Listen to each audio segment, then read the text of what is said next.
Yayi, kula nuwun sewu.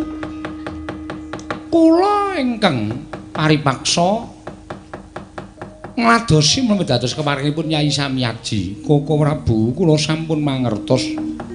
Nanging malah paduka sajaipun mapanaken papaning panca bakah wonten ing Kayiwangan. Apan menika kula kajengaken supados Hyang Wulun Jagat Girinata prisa bilih menapa ingkang dipun tindakaken menika mboten leres.